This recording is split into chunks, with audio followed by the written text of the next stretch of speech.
Hello दोस्तों, आज की वीडियो में हम लोग देखने वाले हैं क्लास 10th का मैथ का मोस्ट इम्पॉर्टेंट ऑब्जेक्टिव क्वेश्चन। और वैसे क्वेश्चन को हम लोग आज कवर करेंगे इस वीडियो में मैथ का, जो कि मैं आपको बता दूं प्रीवियस क्वेश्चन होगा, जो कि हर एक साल पूछा हुआ प्रश्न होगा।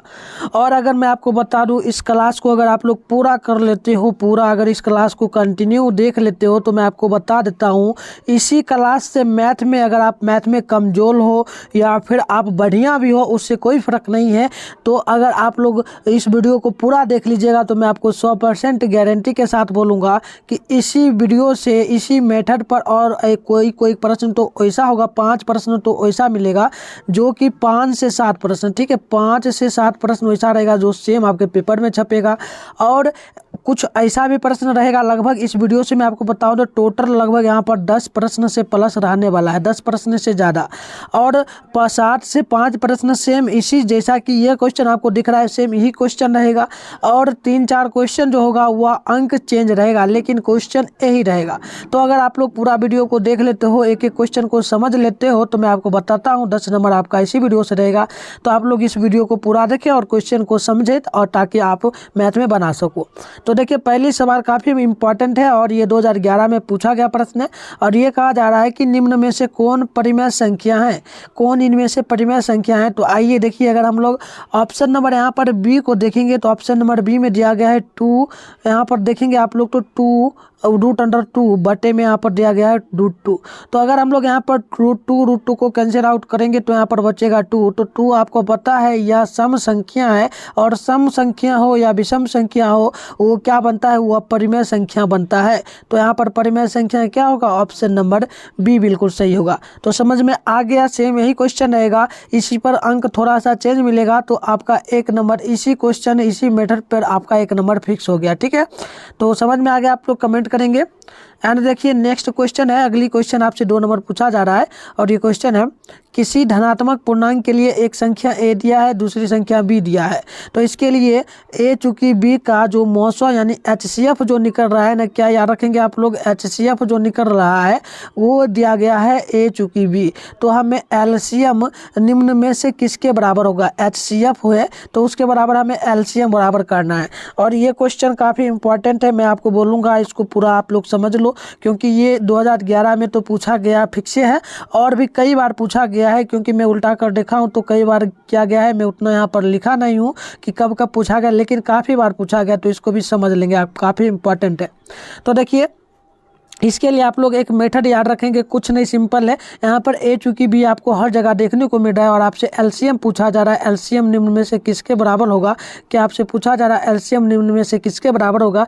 तो आप लोग एक ही बात याद रखेंगे, वो क्या याद रखेंगे, तो वो आप लोग कर देंगे। यहाँ पर देखिए, ए चूंकि बी दिया है ना, यहाँ पर एचसीएफ गुने आप लोग पढ़े होंगे, एलसीएम गुने एचसीएफ, ये आपने पढ़ा है, इतना आप लोगों ने पढ़ा, आपको पता है। तो यहाँ पर हम लोग क्या करेंगे, यहाँ पर ए है और यहाँ पर बी है, तो ए गुना हम लोग बी कर देंगे, ए गुना बी, बस यही आपका वैल्यू आ जाएगा।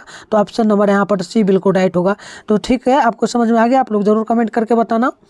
एंड देखिए, 3 नंबर क्वेश्चन, ये भी काफ़ी इंपॉर्टेंट है और पूछा गया है 2011 में। क्वेश्चन है, क्वेश्चन क्या है, तो क्वेश्चन है, एक घात वाले बहुपद क्या कहलाता है। जिस पर एक घात हो वो बहुपद क्या कहलाएगा, एक घात वाला बहुपद क्या होता है, तो वो होता है इस प्रकार से 2x नहीं, इस प्रकार से ax प्लस बी हम लोग इस प्रकार से लिखते हैं। ये आपका जो है ना द्विघात, ये आपका एक घाट वाला बहुपद हो गया। तो इसमें देखिए, x पर पावर कितना है, 1 है। तो देखिए, जिस पर पावर 1 रहता है वो क्या कहलाता है, तो वो कहलाता है रैखिक बहुपद।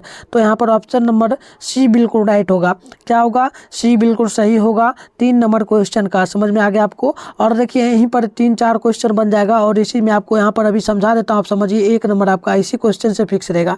आपसे फिर पूछा जा सकता है कि जिस पर 2 घाट हो उसे क्या कहते हैं, जिस पर 2 घाट हो उस बहुपद को हम लोग क्या कहते हैं। यानी ये आपका हो गया 2 घाट वाला बहुपद, यहाँ पर आपका हो गया ये जो है ना 2 घाट वाला बहुपद है, तो ये कौन सा बहुपद कहलाएगा। तो इस पर देखिए, घात कितना है 2, तो ये आपका कहलाएगा द्विघात बहुपद, एक हो गया। एंड देखिए, एक और पूछेगा आपसे, एक और इस प्रकार से पूछा जाएगा। देखिए, मैं समीकरण लिख रहा हूँ, समीकरण क्या है, तो इस पर आप लोग पावर लिखेंगे और कमेंट भी करेंगे। चलिए, कमेंट आप लोग करते चलेंगे। तो देखिए, इस प्रकार से आपको देखने को मिलेगा, इस प्रकार घाट समीकरण और आपसे पूछेगा कि बताइए ये कौन सा समीकरण है, इस पर ये कौन सा बहुपद होगा। तो कौन सा बहुपद होगा तो आप लोग याद रखेंगे इस पर घात कितना होगा, तो घात देखिए 3 है तो ये आपका त्रिघात बहुपद होगा।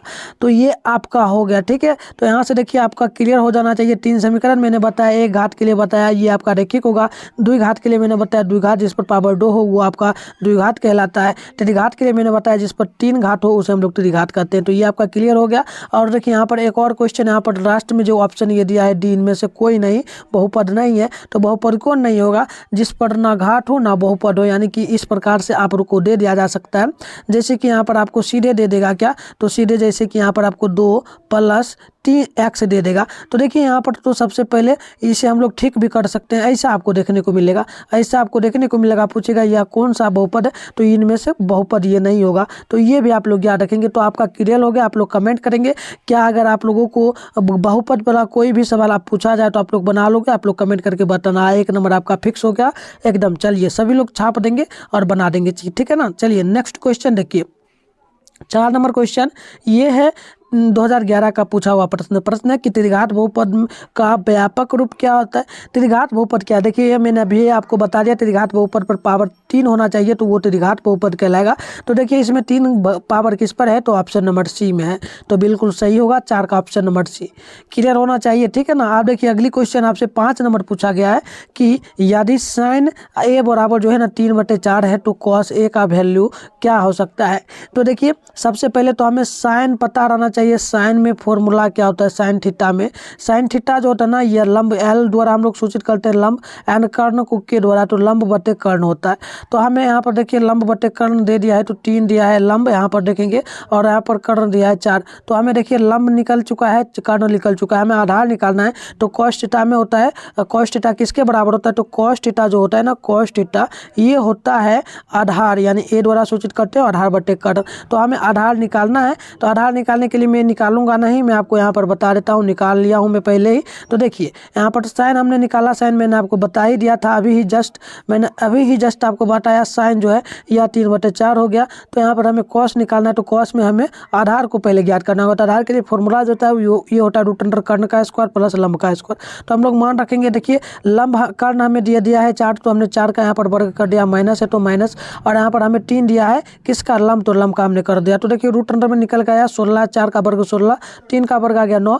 तो यहाँ पर घटा जब ये आ गया √7, तो आधार हमारा √7 आया। तो हमें सिर्फ यही निकालना था कॉस थीटा। तो कॉस थीटा का माना होता है आधार बटे क्या होता है, आधार बटे होता है कर्ण, आधार बटे क्या होता है जी, आधार बटे कर्ण। तो हमने आधार का मान यहाँ पर √7 और कर्ण का मान हमने 4 रख दिया, तो हमारा वैल्यू आ गया। तो देखिए ऑप्शन नंबर क्या हो सकता है, आप लोग कमेंट करेंगे ऑप्शन नंबर 5 का क्या होगा। अभी ही मैंने आपको बताया, आप लोग कमेंट करें फास्ट में क्या हो सकता है ऑप्शन नंबर, आप लोग जल्दी से कमेंट करेंगे।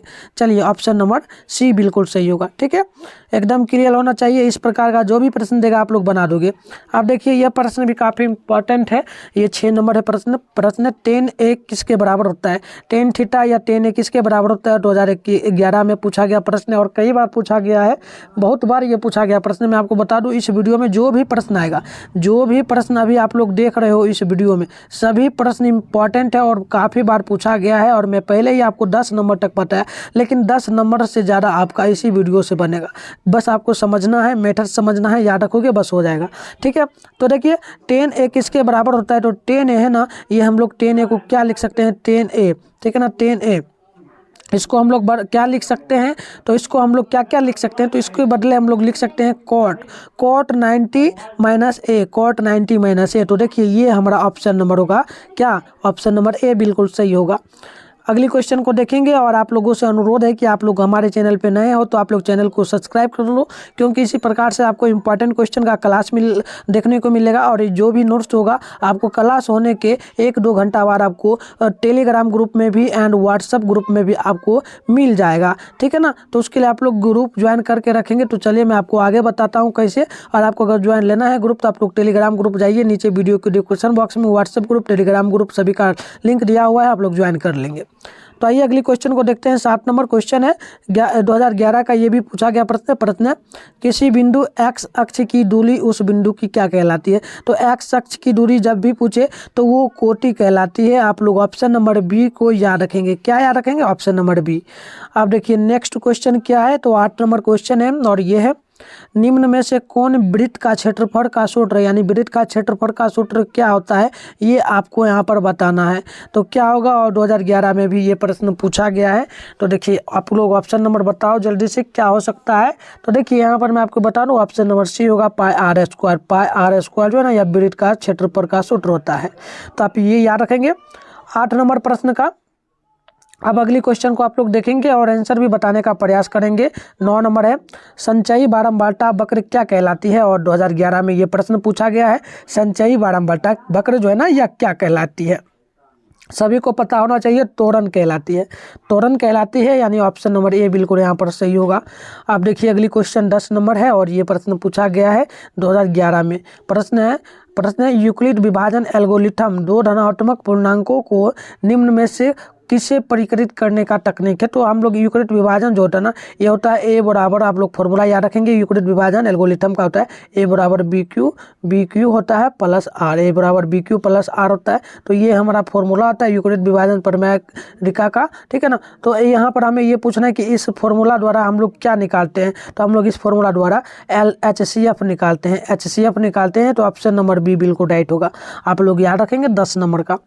अब देखिए अगली क्वेश्चन यहाँ पर पूछा जा रहा है 11 नंबर, और क्वेश्चन क्या है, तो क्वेश्चन है प्रथम 5 पूर्ण संख्याओं का माध्य कौन हो सकता है। प्रथम 5 पूर्ण संख्याओं का माध्य क्या हो सकता है, ये हमसे पूछा जा रहा है। और ये आप लोग याद रखेंगे 2011 में 2012 में ये प्रश्न पूछा गया है। तो देखिए यहाँ पर हमसे पूछा जा रहा है 11 नंबर। तो यहाँ पर देखिए प्रथम 5 पूर्ण संख्याओं का हमें माध्य पूछा जा रहा है, माध्य, ठीक है ना। तो देखिए हम लोग पूर्ण संख्या प्रथम चले तो 0 1 2 यहाँ पर 3 और 4 तक, 5 हमें यहाँ तक पूछा। तो 5 में देखिए तो हमें माध्य पूछा गया। तो माध्य के लिए आप लोगों को पता होना चाहिए फर्स्ट बारे को काटते हैं एंड सेकेंड एंड थर्ड बारे को काटते हैं। जो बीच में बच जाता है वही हमारा संख्या होता है। तो देखिए 2 आपका राइट आंसर होगा। याद रखेंगे माध्य निकालने का यही तरीका है। तो 2 आपका ऑप्शन नंबर बी यहाँ पर बिल्कुल सही होगा। और क्या होगा, तो 2 आंसर होगा। तो आप लोग 11 नंबर का नोट करेंगे ऑप्शन नंबर बी, ठीक है ना। तो आइए अगली क्वेश्चन देखिए। अगली क्वेश्चन क्या होगा, तो देखिए 12 नंबर क्वेश्चन है और ये आपसे पूछा गया है कब, तो 2012 में ये भी प्रश्न पूछा गया है।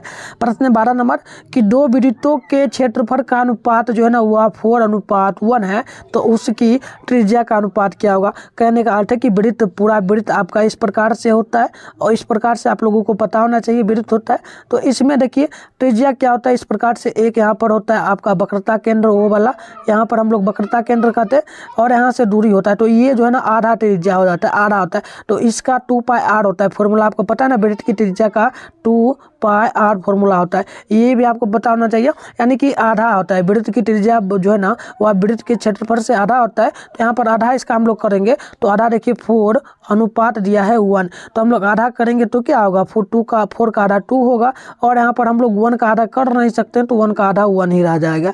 तो यहाँ पर आपका ऑप्शन नंबर क्या होगा, तो ऑप्शन नंबर देखेंगे तो ऑप्शन नंबर बी बिल्कुल राइट होगा।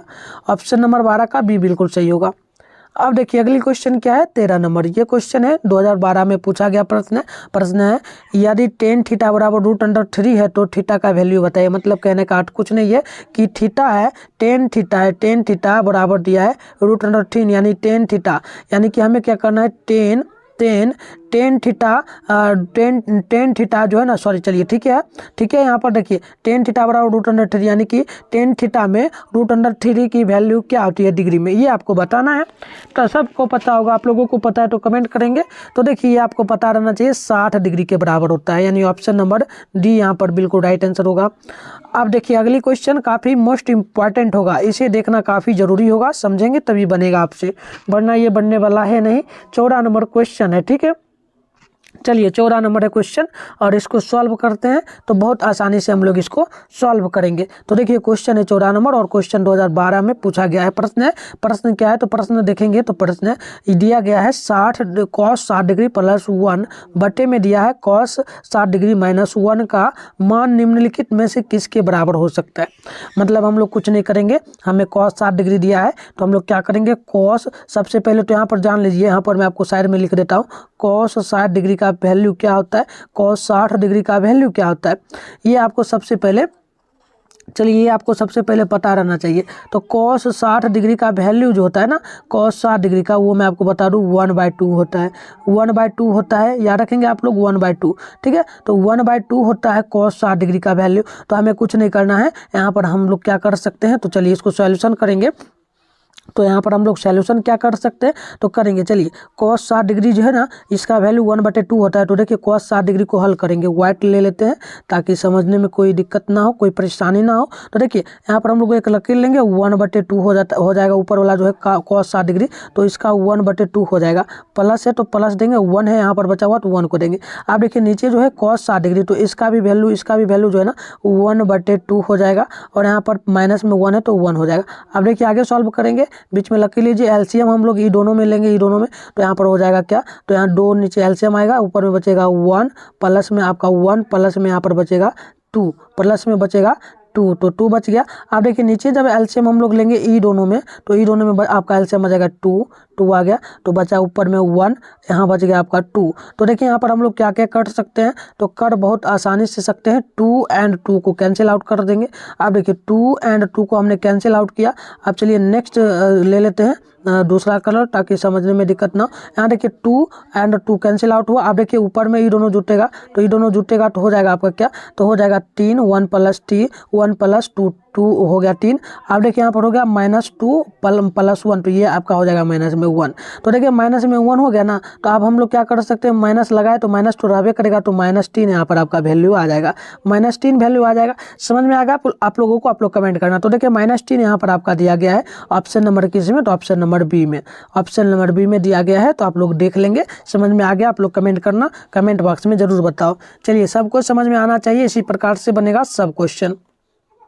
अब देखिए ये काफ़ी मज़ेदार क्वेश्चन है और मैं आपको कहूँगा कि इस क्वेश्चन को, इस फॉर्मूला को सबसे पहले आप लोग याद रख लो। एक देखिए फॉर्मूला आप लोग इसको याद पूरा रख लो ताकि कोई दिक्कत आपको आगे ना हो, क्योंकि इस प्रश्न जो ये प्रश्न है ना कई बार पूछा गया है। मैं यहाँ पर सिर्फ 2012 से मैं नोट कर रहा था, मतलब 2011 से मैं लेकर के आपको चल रहा हूँ और ये 2022 तक चलेगा। क्वेश्चन जितना भी पूछा गया है सबको मैं सबका सॉल्यूशन करवाऊंगा। लेकिन मैं 2011 में देखा, 2012 में, 14 में, सब में पूछा गया है, लगातार पूछा गया है, 16, 22 सब जगह। तो इसको आप लोग मैं कहूँगा माइंड में बैठा के रखो इसका फॉर्मूला। तो चलिए सबसे पहले तो हम लोग क्या करेंगे, क्वेश्चन पूछा गया है यदि अल्फा और बीटा बहुपद हैं, इसके लिए बहुपद एक दिया है समीकरण x² + x + 1 के मूल जो है ना, ये अल्फा प्लस बीटा 1/α प्लस 1/बीटा है। तो हमें मान इसका निकालना है, क्या हो सकता है। तो देखिए निकालने का बहुत आसान मेथड है, हम लोग बहुत आसानी से निकाल सकते हैं। यहाँ पर देखिए सबसे पहले ये जो 1/α प्लस 1/बीटा है, ये दोनों का एलसीएम ले लीजिए, नीचे वाला ये दोनों है ना, एलसीएम ले लीजिए। तो एलसीएम यहाँ हम लोग लेंगे तो ये होगा 1 अल्फा हो जाएगा into beta, alpha into beta. तो देखिए ऊपर में अल्फा कटेगा तो ऊपर में बचेगा बीटा, ऊपर में आपका बीटा ही ना बचेगा, अल्फा कट गया तो यहाँ आपका ऊपर में बीटा और यहाँ पर प्लस में बच जाएगा आपका, और यहाँ पर देखिए बीटा काटा तो अल्फा आपका बच जाएगा, तो अल्फा बच गया। यानी कि अल्फा प्लस बीटा कर सकते हैं, इसको हम लोग एक और लिख सकते हैं, इस प्रकार से भी लिख सकते हैं, कोई दिक्कत नहीं है। 1/, वो यहाँ पर लिख सकते हैं अल्फा प्लस बीटा और यहाँ पर अल्फा इंटू बीटा। तो देखिए हम लोग यहाँ करेंगे अब सॉल्यूशन, तो अल्फा प्लस बीटा का फॉर्मूला जो होता है ना, वो क्या होता है, तो वो होता है, आपको पता रहना चाहिए, उतना नहीं याद रखो, डायरेक्ट याद रखो। क्या डायरेक्ट देखो, अल्फा प्लस बीटा का फॉर्मूला भी आपको याद रहना चाहिए, ये काफ़ी ज़रूरी होता है। अगर आपको याद नहीं भी है तो कोई दिक्कत वाली बात नहीं है, ठीक है, कोई दिक्कत वाली बात नहीं है। तो देखिए मैं आपको सॉल्यूशन बता देता हूँ क्या होगा। आप तो कमेंट करेंगे, अगर आपको पता है ना अल्फा प्लस बीटा का वैल्यू, तो कमेंट भी कर सकते हैं, इसमें कोई दिक्कत वाली बात नहीं है। तो देखिए ये आपका होता है क्या, तो मैं आपको बता दूँ, ये आपका होता है -b/a होता है, ठीक है, -b/a आपका हो जाता है, ठीक है। अब देखिए बटे यहाँ पर करेंगे ये अल्फा इंटू इसका देखिए वैल्यू मैंने आपको बताया अल्फा प्लस बीटा का वो माइनस बी बटे ए होता है। नीचे वाला जो अल्फा इंटू बीटा है इसका वैल्यू क्या होता है, तो इसका वैल्यू होता है, आप लोग याद रखेंगे, ये होता है क्या, ये होता है आपका सी बटे ए। क्या होता है, सी बटे ए। अब देखिए हम लोग यहाँ पर क्या कर सकते हैं, ए को कैंसिल आउट कर देंगे, बचा ऊपर में ए। देखिए ऊपर में बचा आपका क्या, तो ऊपर में जो आपका बचा ना वो बच गया आपका माइनस बी, नीचे में आपका बच गया सी। तो देखिए यहाँ पर हम लोग रख देंगे मान माइनस बी। देखिए यहाँ पर बी का वैल्यू ये आपका हो जाएगा गुना एक्स के गुना में 1 है तो -1 हो जाएगा, -1 बटे करेंगे। सी का वैल्यू यहाँ पर 1 है तो 1 दे देंगे, तो यानी कि -1 आपका वैल्यू आ जाएगा, -1। तो देखिए -1 कहाँ दिया है, -1 कहीं दिया नहीं है, -1 तो कहीं नहीं दिया है ना, कहीं गलत तो नहीं ना करे हैं, देखो कहीं मिस्टेक हम लगता है कर दिए हैं, फिर से करते हैं। चलो देखिए फॉर्मूला सीधे आपका यहाँ पर अल्फा प्लस बीटा बन गया, बट्टे में आपका अल्फा इंटू बीटा बन गया, ये आपका होगा। तो यहाँ पर हम लोग सीधे माइनस बी बट्टे सी का मान रखेंगे, -b। देखो क्वेश्चन सही है, हम टाइपिंग में मिस्टेक किए, ठीक है ना, सही है आपका क्वेश्चन, आंसर 1 ही आना चाहिए था, ठीक है। हम यहाँ पर पहले ठीक कर लेते हैं, हम गलत कर दिए थे, ठीक है। देखो हम मिस्टेक कर दिए थे, कोई दिक्कत नहीं है, यहाँ पर हम पहले इसको ठीक कर लेते हैं। रुक जाओ आप लोग थोड़ा सा, हम टाइपिंग में मिस्टेक किए, टाइपिंग में हमको ख्याल था कि मतलब हमको ना इसको ठीक करना था, हम नहीं कर पाए थे। देखो ऑप्शन नंबर यहाँ पर आपका ये होना चाहिए था 1, और देखिए यहाँ पर आपका 2, यहाँ पर 3 भी है, तो कोनो फर्क नहीं पड़ता है। आप चलो पूरा ठीक है, चलो पूरा ठीक है। तो देखो ये क्वेश्चन आपका था, ठीक है, ठीक हो गया ना। ऑप्शन नंबर ए आपका होगा, 15 नंबर का आप लोग नोट करेंगे, ऑप्शन नंबर ए, ठीक है। ए -1 मान आया, यही फॉर्मूला पे आपका होगा, ठीक है। जो फॉर्मूला मैंने आपको बताया, आप इस फॉर्मूला ये आपको पता है alpha plus beta, alpha into beta, इसका मान हमने काट कर जो बनाया इसका -b बटे होगा, -b बटे बटे यहाँ पर आपका हो गया सी बटे, तो ए कैंसिल आउट हो गया, तो बच गया आपका -b बटे में ए, -b बटे में ए हो गया। तो यहाँ पर मान रख देंगे -b का, तो -1 यहाँ पर हो जाएगा बटे में ए का वैल्यू यहाँ पर आप लोग देखेंगे, यहाँ सी का वैल्यू देखेंगे तो सी का हो जाएगा 1, यानी कि आपका -1 आ जाएगा मन, तो -1 यहाँ पर दिया है ऑप्शन नंबर ए में, ठीक है। चलिए टाइपिंग में मिस्टेक हो गया था, बट कोई बात नहीं, हमने ठीक कर लिया।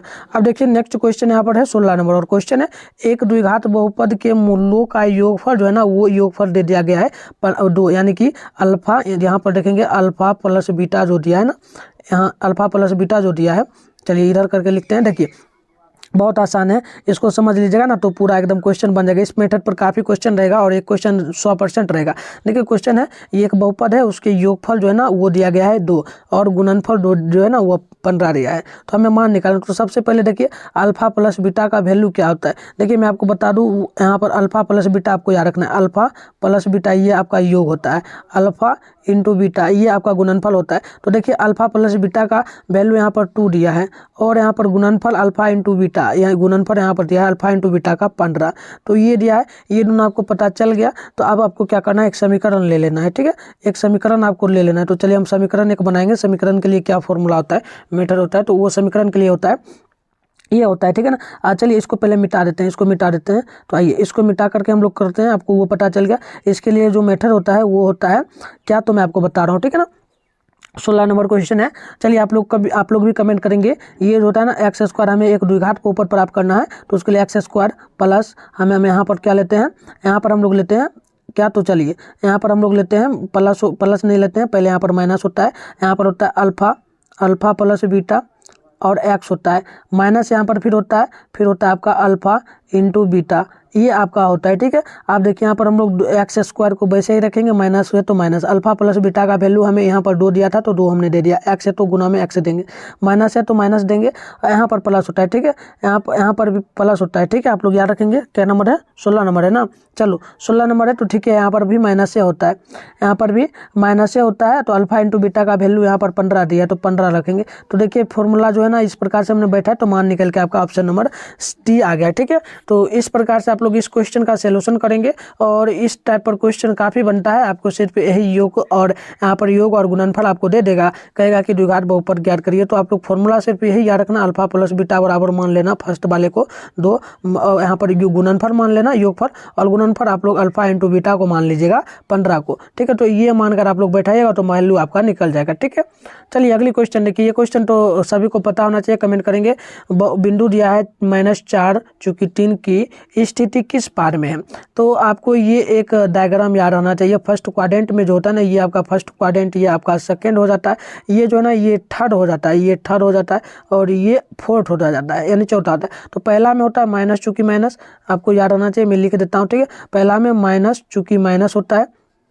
दूसरा में होता है माइनस माइनस चूंकि प्लस, माइनस चूंकि प्लस। तीसरा में जो होता है ना, यह प्लस चूंकि प्लस होता है। और चौथा में होता है क्या, तो याद रखेंगे प्लस चूंकि माइनस। तो देखिए यहाँ पर माइनस चूंकि प्लस, यहाँ पर माइनस लगा है फिर प्लस है, तो ये आपका सेकेंड क्वाड्रेंट में आएगा। तो सेकेंड पार्ट आपका ऑप्शन नंबर 17 का जो है ना बी बिल्कुल सही होगा। तो याद रखेंगे आप लोग। आप देखिए अगली क्वेश्चन 18 नंबर है, और क्वेश्चन है निम्न में से कौन परिमेय संख्या है, इनमें से कौन परिमेय संख्या है, और क्वेश्चन 2012 का पूछा गया है। तो परिमेय संख्या क्या है, तो देखेंगे तो हम लोग देखिए ऑप्शन नंबर बी को अगर देखें तो यहाँ पर दिया गया है 16√5 बटे है √5। तो इसका सोल्यूशन जब करेंगे तो √5 कैंसिल आउट, तो 16।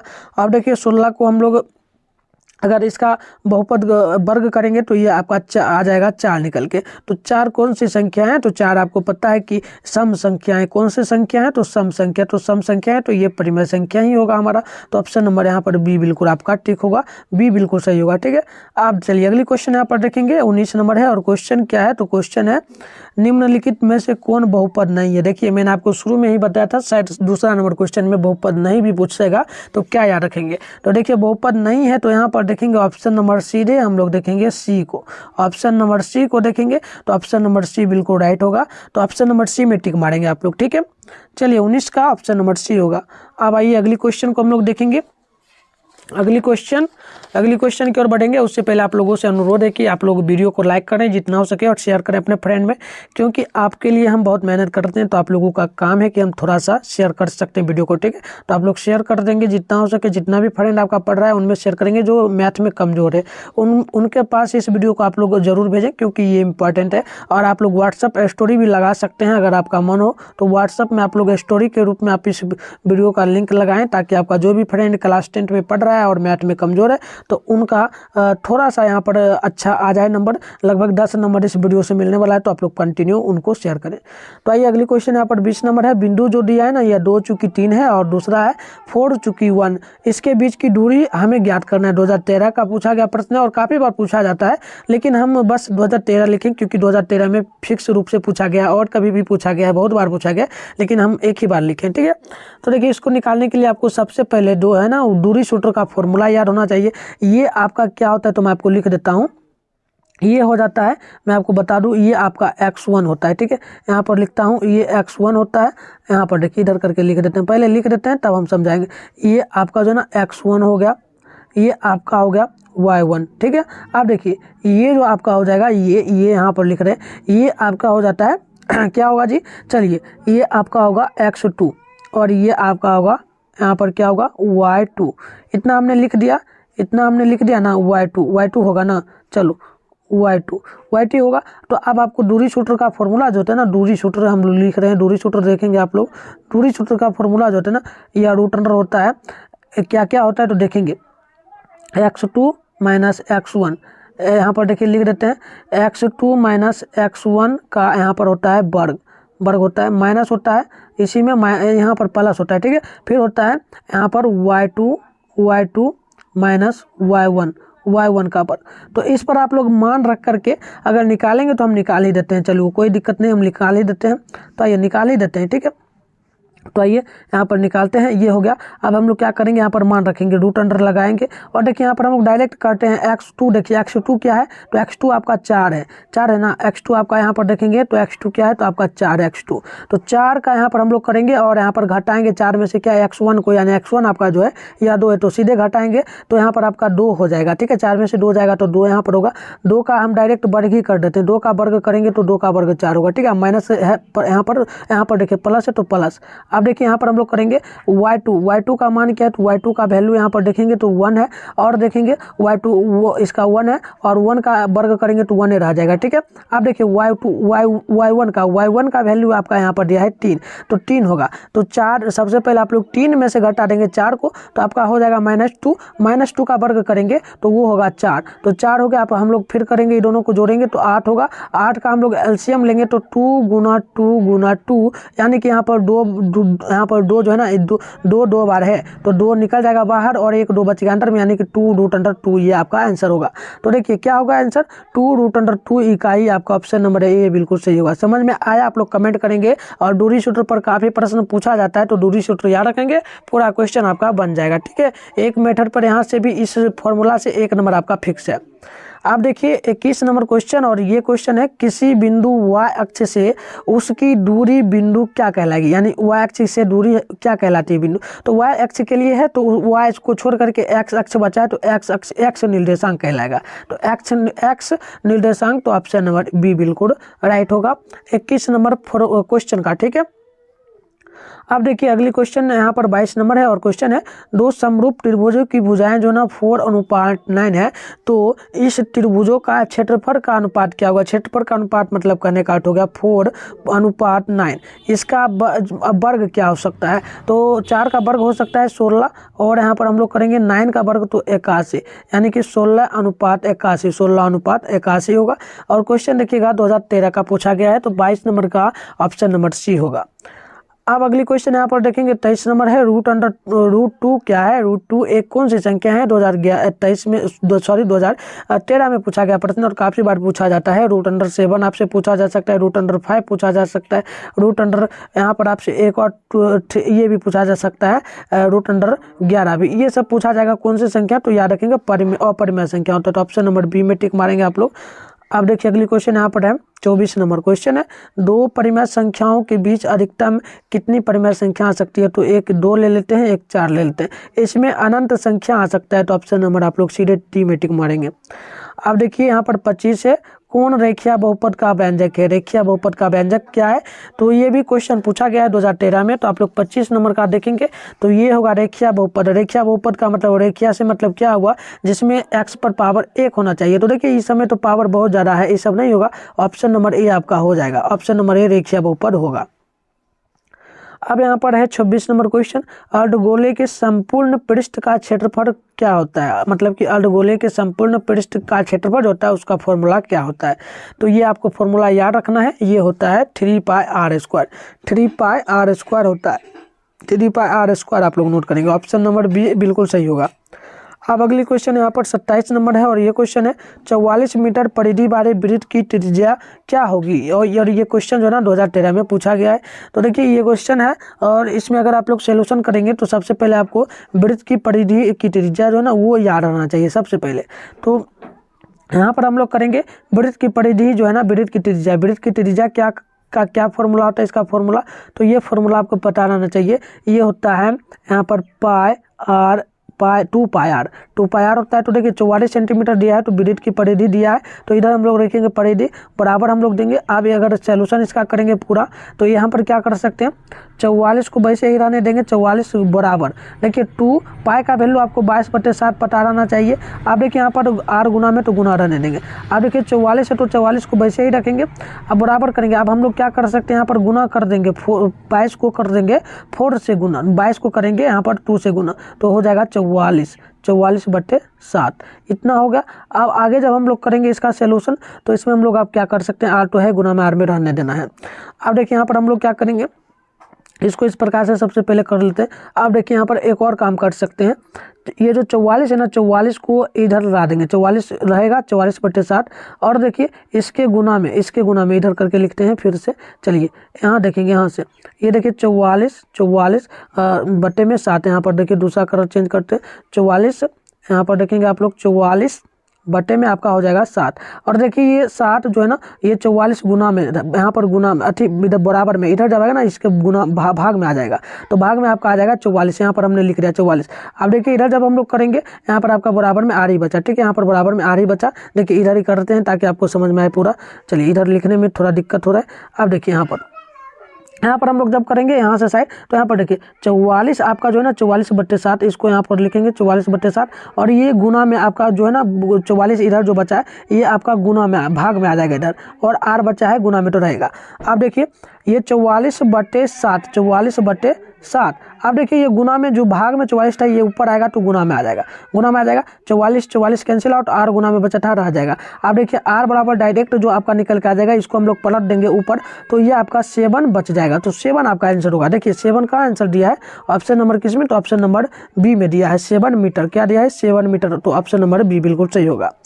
अब अगली क्वेश्चन यहाँ पर देखेंगे हम लोग 28 नंबर, और 28 नंबर है कि कोई क्या है, तो देखिए यहाँ पर देखेंगे हम लोग तो क्वेश्चन क्या है। तो चलिए क्वेश्चन देख लेते हैं सबसे पहले क्या है। तो क्वेश्चन थोड़ा सा रुक जाइए, क्वेश्चन को देखेंगे। आप लोग क्वेश्चन पढ़िए तब तक। क्या है तो क्वेश्चन देखिए है, क्वेश्चन है कोई यहाँ पर दिया गया है, ठीक है ना। क्वेश्चन है किसी द्विघात समीकरण के विवेचक का फॉर्मूला देखिए लिख देते हैं आपको। डी बराबर होता है ना B square minus 4ac, D बराबर होता है बी स्क्वायर माइनस 4ac, ये आप लोग याद रखेंगे। तो विवेचक का मान 0 से बड़ा होने पर दोनों मूल्य क्या होंगे, यानी विवेचक का मान यानी 0 से बड़ा, विवेचक का वैल्यू जो है ना, विवेचक का जैसे ये विवेचक का मान डी है तो डी से बड़ा ये आ जाए, ये सब मान आ जाए। डी से बड़ा अगर 0 आ जाए तो क्या होगा, डी से बड़ा अगर 0 हो जाएगा तो ये इनमें से क्या सत्य होगा उसके लिए बात। तो 28 नंबर का नोट करेंगे आप लोग। ये होगा वास्तविक, अवास्तविक और समान होगा। वास्तविक और समान, क्योंकि डी से बड़ा अगर कोई भी संख्या तो वो वास्तविक हो, अवास्तविक होगा।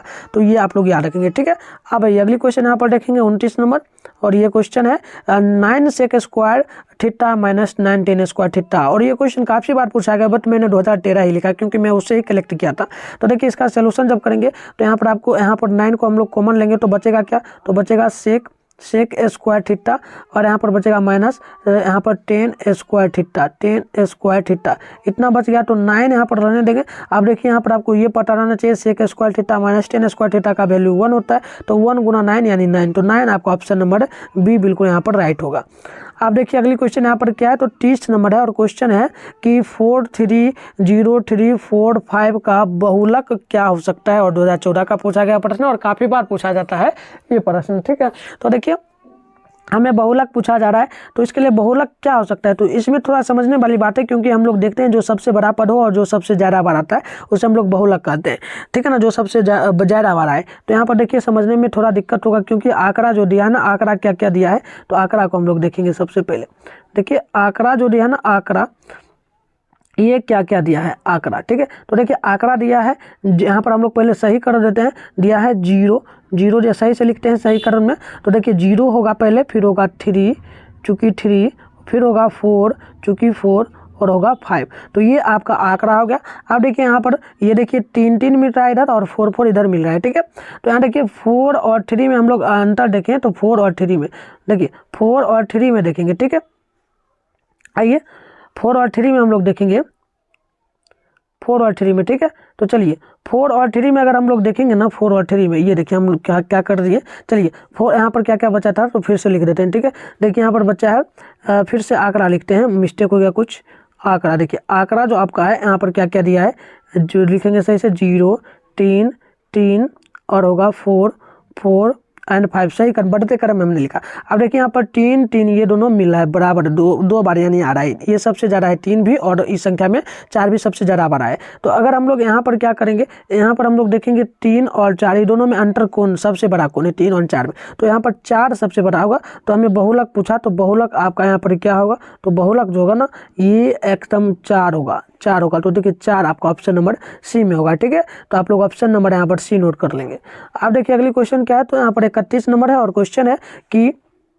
क्वेश्चन है कि द्विघात बहुपद दिया है x स्क्वायर माइनस 3 के शून्यक क्या हो सकते हैं। तो देखिए बहुत सिंपल है, निकालेंगे ना तो x स्क्वायर दिया तो x स्क्वायर माइनस 3। तो अब अगर हम लोग यहाँ पर क्या करें, अगर x पर से पावर जब हटा देंगे, x पर से पावर, ठीक है, सबसे पहले तो यहाँ पर इसको बराबर मिला दीजिए, बराबर में 3 को ला दीजिए। अब हम लोग क्या करेंगे, x पर से पावर जब हटाएंगे 3 का, तो x पर से पावर जैसे ही हटेगा तो ये प्लस माइनस √3 में आ जाएगा, प्लस माइनस √3 में आ जाएगा 3, तो ये आ जाएगा। तो एक बार देखिए ये प्लस में भी आ गया, x बराबर 2 वैल्यू आ जाएगा, क्या क्या आएगा, तो देखिए x बराबर 2 वैल्यू आएगा, x बराबर जो है ना, चलिए इधर लिखते हैं, x बराबर 2 वैल्यू आएगा, एक आएगा माइनस रूट अंडर 3 और माइनस √3, दूसरा जो आएगा प्लस में आएगा प्लस में √3। तो ये आपका वैल्यू होगा। तो देखिए 2 यहाँ पर ऑप्शन नंबर दिया है, माइनस में √3 प्लस में √3, तो ऑप्शन नंबर बी बिल्कुल राइट होगा। ऑप्शन नंबर क्या होगा, तो बी बिल्कुल सही होगा 31 नंबर का। और इसी मेथड पे एक और क्वेश्चन है, तो एक और क्वेश्चन देखेंगे, इसका आंसर आपको बताना है कि द्विघात बहुपद x² - 7 का शून्य क्या होगा। शून्य क्या होगा, तो चलिए सॉल्यूशन करेंगे। तो x² बराबर में कर देंगे √7 को, तो 7 हो गया। अब हम लोग जब x पर से पावर हटाएंगे तो ये आएगा प्लस माइनस √7। तो ये वैल्यू जो आएगा, वैल्यू आ जाएगा, एक आ जाएगा √7 में माइनस √7, दूसरा आ जाएगा प्लस में √7। तो ऑप्शन नंबर क्या होगा, तो ऑप्शन नंबर यहाँ पर बी बिल्कुल सही होगा।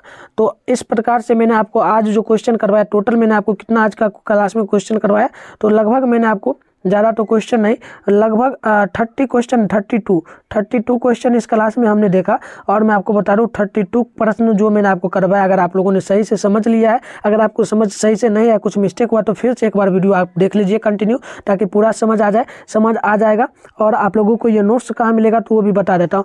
नोट्स आपको आप लोग व्हाट्सएप ग्रुप ज्वाइन नहीं भी लेते तो कोई फर्क नहीं पड़ता है, टेलीग्राम पे आप लोग जाना।